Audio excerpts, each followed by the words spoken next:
Hello and good morning. How are you doing? Hello, Era. I'm doing well. How are you? Absolutely fantastic. Oh, I can hear your Atlanta vocals. Oh my God. You know what it's like here in the South, man. There's a vibe about that. It is. What is it like for you to be still on that music scene in Atlanta? Because I mean, it's ever changing. But the thing is, though, is that when outsiders step in, they finally experience Atlanta. Being in the music scene in Atlanta is like no other. I used to describe it as a melting pot, but it's more like a salad. You got your lettuce, you got your tomatoes, you got your cucumbers, right? They're all different, but they come together to make something cohesive. And I feel like that's how the music scene in Atlanta is. You got your country, you got your R&B, your gospel. You have all different types of genres, but they are unique, but they matter. Well, I was first introduced to the music scene in Atlanta at Buckhead, but then now I'm reading that Buckhead wants to kind of shed that image of being that place where people go for sound. Yeah, I perform at this local jam session that's actually on the south side of Atlanta, more towards Fairburn, Old National area, and it's called Groove Lounge. And I'll be honest, I mean it's a lot of scenes. You have your hole in the walls, you have your Cat's Cafes, you have your lounges, Sweet Lounge, Rebel, you have your clubs. It's a lot. But it's amazing. I absolutely love it. But see, I like those hole in the walls, and I like their food ratings when they're really super low because to me, you're going to get better flavor. Most definitely. I mean, let's just be honest. Hole in the wall is not a derogatory statement. That is really what I think is down, home to me. The food is amazing. The vibe is outstanding. The atmosphere is inviting. And so I'll take a hole in the wall over, a big old stadium.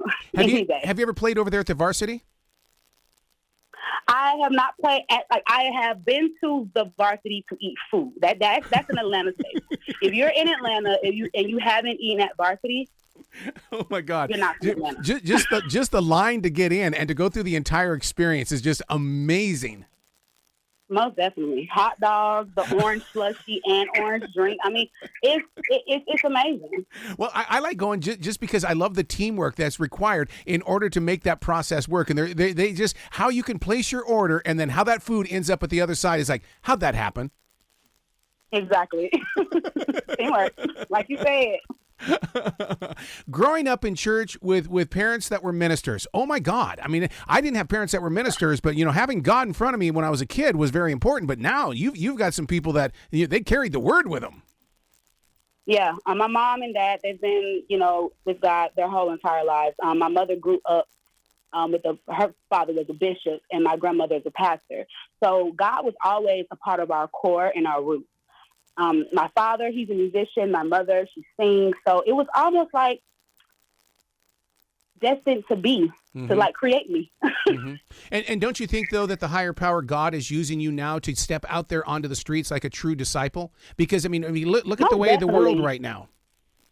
Most definitely. I mean, when I look at everything that is going around, I see it. Well, I don't fear, but I question the world for my children because it's like, okay, if this is going on now, what will happen when they get 13, 14, 15? And so I am not worried about what I want to do. I want to do what he wants me to do. Mm-hmm. And if that means I have to run up and down the street and sing, Lord, I love you, for people to understand like who he is, then I'll do that. And it's always going to be like that. See, and it's stories like this that just really inspire me because your children are going to have children one day who are going to have children. I want that next generation, that third generation to know what we have been through in the past 2 years. Right. So are you writing anything down so that the truth is carried forward? Well, I write in my music. I am an artist that writes from my heart. I write from the soul. I don't really care what you read. I care what you write. Yeah. Because that's what your thoughts are. That's what you're thinking. And so when I write my music, I write about everything. I write about the police killings. I write about the racism. I write about the show. I write about my experiences. I write about my flaws, the things that I went through. Because even though we go through these things, right, you want to be able to go through it, but learn the lesson so that when it happens again, or if it happens again, you know how to get around it without having to struggle so much. And I want my kids to know that as long as you have God in your life and you have his word in your heart, then you will get through anything, no matter how hard it is. The weapon will form, but it will not prosper. That's so true, because we're always taught, walk toward the chariot. Walk toward the chariot. Don't run away from the chariot. Exactly. Yeah. 100%. How many songs have you written being in Atlanta and stuff like that? Because everybody goes to 5-star as well. Because if you haven't been to 5-star, then you haven't traveled on the train. I used to actually go to school at the Art Institute of Atlanta, and the train, the bus, MARTA, all of that was me. Yeah. That was 5 Points, Mechanicsville, Sandy Springs, the perimeter, the whole nine. Oh, God, yeah. That and Spaghetti Junction, man. I mean, if you haven't written a song on Spaghetti Junction, then you went on a good day where there's no traffic. Man, Spaghetti Junction. Okay, so here's the thing. Atlanta, before all the tourists and the tourism, it was okay. The traffic wasn't that bad. But now traffic at certain hours is just like, you might as well prepare to get up hours earlier so you can make sure you're on time. So true, so true. So when you're sitting down with Kelly Clarkson, she's from Texas and you're from the South, and I mean, it's two completely different forms of the Southern accent. Do you study the way that she forms her words? Because first of all, I love the Southern accent. Thank you. Do you study her accent as well?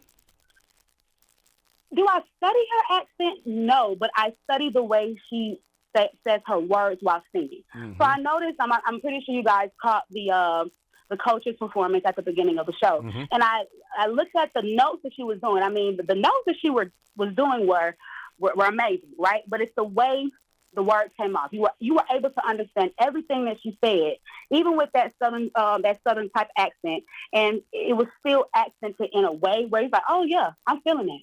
And I absolutely love Kelly. Like, that Southern hospitality, like you said, it's two different types of Southerners, but I feel like Southerners know Southerners. You just know them when you see them, no matter what part of the South they're from. Yeah. But here in the South, though, when it comes to the Carolina Panthers and the Atlanta Falcons, we haven't battled yet on the field. I mean, our team sucks this year. I mean, I don't want the Falcons to beat us, too. Well, I'm always at my ATL, Falcons, Braves. Everybody know I'm an ATL girl, and so ATL all day. Oh my God! But I will say there was a time in my life where I did like the Panthers only because of Cam. Yes, that's it. You're so true. And then he opened up that cigar shop down there in Atlanta. I said, Cam, come on! Why Atlanta over Charlotte? Yep. Because ATL is where it's at. You got to come back to this show anytime in the future. The door is always going to be open for you. Thank you so much, Errol. That is amazing. I feel special. Well, you be brilliant today, okay? Thank you so much.